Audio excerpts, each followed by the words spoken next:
N'hésitez pas à liker la vidéo si elle vous plaît et si vous êtes nouveau sur la chaîne, n'oubliez pas de vous abonner et d'activer la notification pour ne rater aucune de nos prochaines vidéos. On commence.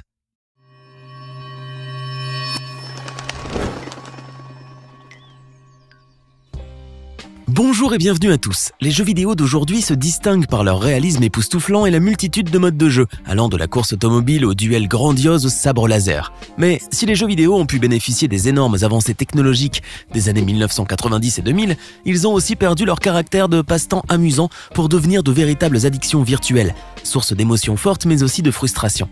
Les joueurs pris dans cet engrenage ne voient plus le jeu comme une séance de détente, mais plutôt comme une nécessité vitale dont ils ne pourraient se passer. Cette dépendance envers les jeux vidéo atteint très souvent des proportions dramatiques, causant la ruine de familles entières. À tel point que certains développeurs de jeux dépassés par les événements retirent carrément leur création du marché.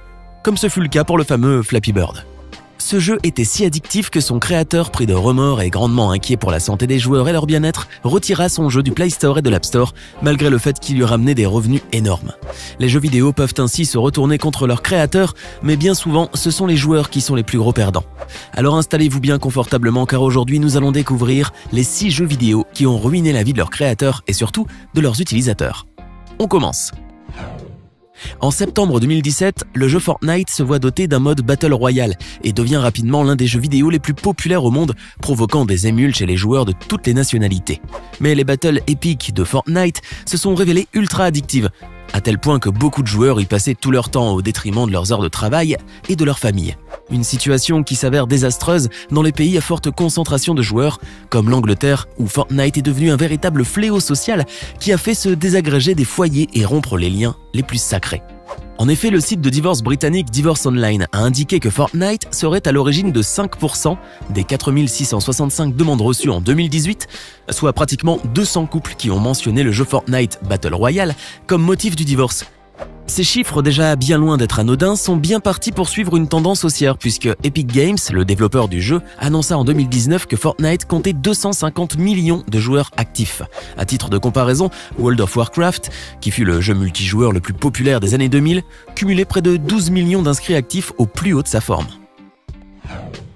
Pokémon Go est un jeu en réalité augmentée où le joueur dirige un avatar sur une carte des environs utilisant la géolocalisation du joueur dans le but de capturer des Pokémon ou encore combattre dans des arènes.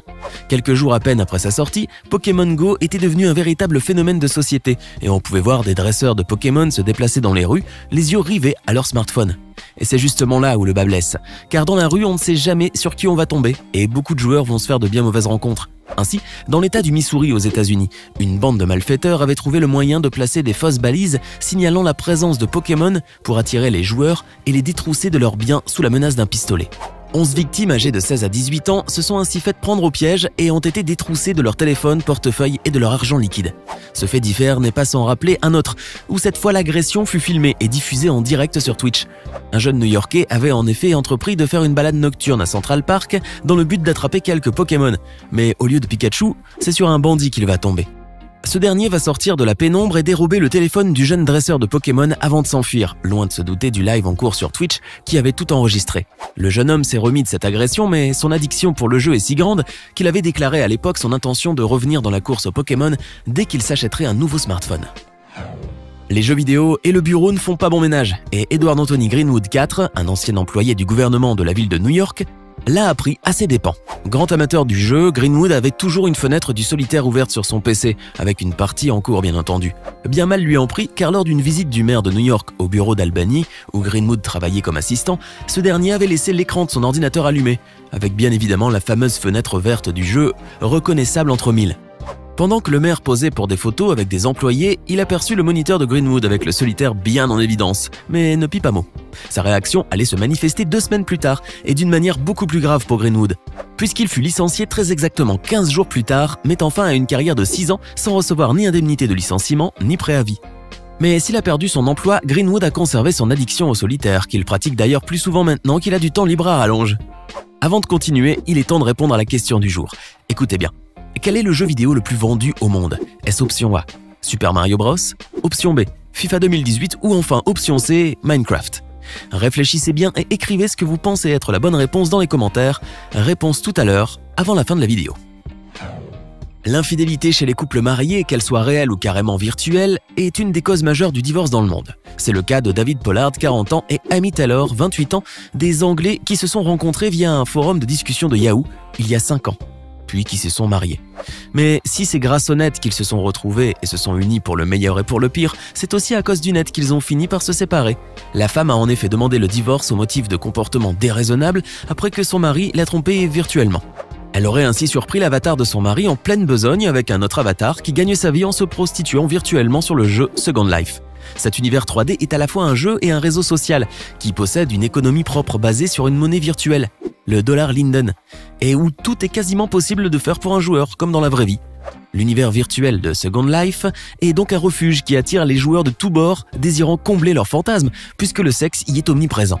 Pour David, le fait que son avatar a eu des relations sexuelles avec un personnage féminin dans le jeu n'était pas considéré comme un adultère, contrairement à Amy qui en était révoltée. Cette histoire n'est finalement pas si anecdotique qu'on pourrait le croire puisqu'elle s'inscrit dans une société en pleine mutation. La multiplication et la popularité des mondes virtuels comme Second Life posent de plus en plus la question des pratiques extra-conjugales virtuelles et de leurs conséquences juridiques et psychologiques dans la vie réelle. On assiste d'ailleurs aujourd'hui à une recrudescence des actions en divorce fondées sur cette infidélité virtuelle que beaucoup d'hommes et de femmes pratiquent quotidiennement. Le football a toujours déchaîné les passions des supporters mais aussi des parieurs professionnels qui ne manquent aucune rencontre pour mettre sur le tapis des sommes parfois mirobolantes. Les sites de paris en ligne pullulent ainsi sur le net, mais tous ne respectent pas les réglementations inhérentes aux jeux d'argent, avec en premier lieu la question de l'âge des joueurs.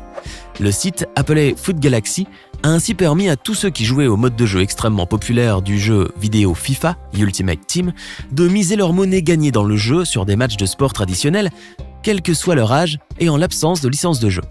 Cette monnaie virtuelle ayant une valeur réelle une fois convertie en devise, le youtubeur Craig Nepenthes Douglas et son partenaire commercial Dylan Rigby, qui géraient le site, ont ainsi été condamnés à verser une amende de 500 000 € pour avoir permis à des enfants de parier illégalement sur des matchs réels.